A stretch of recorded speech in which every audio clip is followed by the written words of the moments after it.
आज हम पढ़ने लगे हैं विल और शेल के यूज़ के बारे में। आज हम पढ़ेंगे कि विल का इस्तेमाल कब करते हैं और शेल का इस्तेमाल कब करते हैं। कौन सा सेंटेंस इनमें से ठीक होगा, आई विल या फिर आई शेल। तो वीडियो की जानिब बढ़ते हैं, लेट्स स्टार्ट। देखें, आप यूं इस चीज़ को आसान तरीके से समझ लेते हैं। ये समझें, दो तरह के फ्यूचर हैं। एक वीक फ्यूचर है जिसमें आप अपना कोई प्लान बता रहे हैं, कोई प्रिडिक्शन कर रहे हैं, और एक स्ट्रॉन्ग फ्यूचर है जिसमें आप कोई अपनी पक्के वाली फीलिंग, कोई इरादा, कोई डिटर्मिनेशन शो कर रहे हैं। तो वीक फ्यूचर में हम किस तरह इस्तेमाल करेंगे और स्ट्रॉन्ग फ्यूचर में किस तरह से इस्तेमाल करेंगे, अब हम ये समझेंगे। अगर आप वीक फ्यूचर की बात करें जिसमें हम अपनी कोई प्लानिंग बताना चाह रहे हैं या फिर हम कोई प्रिडिक्शन कर रहे हैं, तब हम आई और वी के साथ, सिर्फ आई और वी के साथ शेल का इस्तेमाल करेंगे। ये बात याद रखें, दोनों का यूज़ हम फ्यूचर के लिए ही कर रहे हैं। अब वो वीक भी हो सकता है, वो स्ट्रॉन्ग भी हो सकता है, लेकिन हैं ये दोनों फ्यूचर के लिए। आई और वी में हम शेल का इस्तेमाल तब करेंगे जब हम कोई प्लान बता रहे हैं या प्रिडिक्शन कर रहे हैं। अगर ही आ रहा है, शी आ रहा है, इट आ रहा है, यू आ रहा है, यानी सेकंड और थर्ड पर्सन आ रहे हैं इसमें, तब हम विल का इस्तेमाल करेंगे। अब इसको हम जरा कुछ एग्जांपल से समझते हैं। He will send me the report, वो मुझे रिपोर्ट भेजेगा।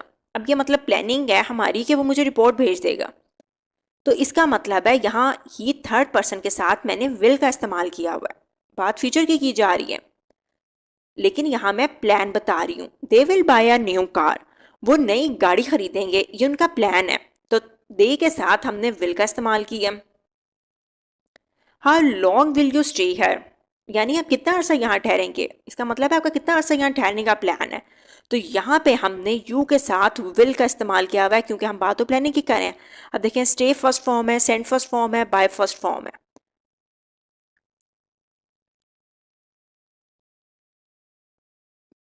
शी विल जॉइन अस सून, वो हमें जल्द ज्वाइन कर लेगी। प्लानिंग है उसकी कि वो जल्दी से हमें ज्वाइन कर लेगी।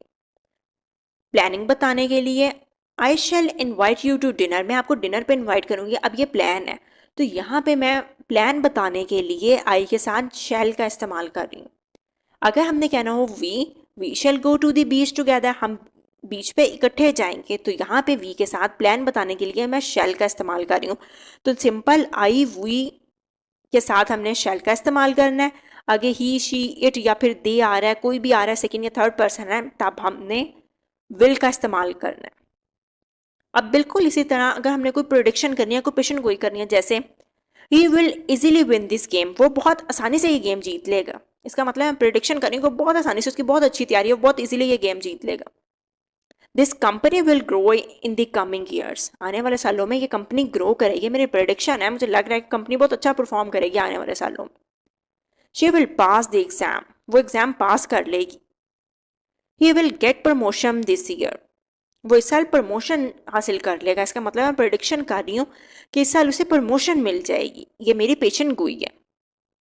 तब हमने यहाँ पे, अब देखें, ही के साथ हमने विल का इस्तेमाल किया हुआ है, शी के साथ हमने विल का इस्तेमाल किया हुआ है, ऊपर कंपनी के साथ हमने विल का इस्तेमाल किया हुआ है। लेकिन कुछ कंडीशन ऐसी की होती हैं जहाँ पे आप ही और शी के साथ, यू के साथ, दे के साथ शेल का इस्तेमाल कर सकते हो। वो हमने कब करना है, इसको हम आगे पढ़ते हैं। इसके बाद है कंडीशनल सेंटेंसेस। कंडीशनल सेंटेंसेस में भी बिल्कुल वही रूल रहेगा जो हम प्लान में या फिर प्रेडिक्शन में करें। जिस तरह इफ़ इट रेन्स, अगर बारिश होगी, ही विल नॉट कम, वो नहीं आएगा। अब यहाँ पे ही के साथ हमने विल लिखा हुआ है। If it doesn't listen to me, I shall beat him, अब यहाँ पे हमने आई के साथ शैल का इस्तेमाल किया हुआ है। If you work you will pass the exam, तो आप एग्जाम पास कर लेंगे। अगर आप सख्त मेहनत करेंगे तो आप एग्ज़ाम पास कर लेंगे। एक और बात, शेल का इस्तेमाल अब मॉडर्न इंग्लिश में बहुत कम हो गया है। हम ज़्यादातर जगहों पे आई के बाद विल का ही इस्तेमाल करते हैं। जैसे अगर सेकंड यहाँ पे दिया हुआ है, if it doesn't listen to me, तो हम यूँ भी कह सकते हैं आई विल बीट हिम, मैं उसे मारूंगा। अगर वो मेरी बात नहीं सुनेगा तो मैं उसे मारूंगा। तो यहाँ पे आई के बाद अब मॉडर्न इंग्लिश में, मॉडर्न टाइम में हम विल का इस्तेमाल भी कर लेते हैं।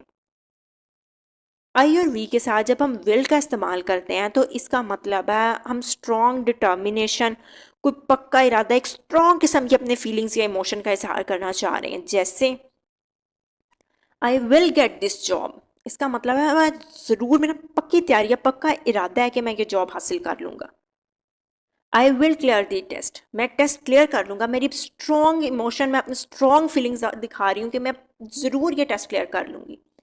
We will win this match, हम ये मैच ज़रूर जीत लेंगे, यानी मेरी पक्की फीलिंग है, बहुत अच्छी तैयारी है, मैं स्ट्रॉन्ग इमोशन दिखा के कह रही हूँ we will win this match.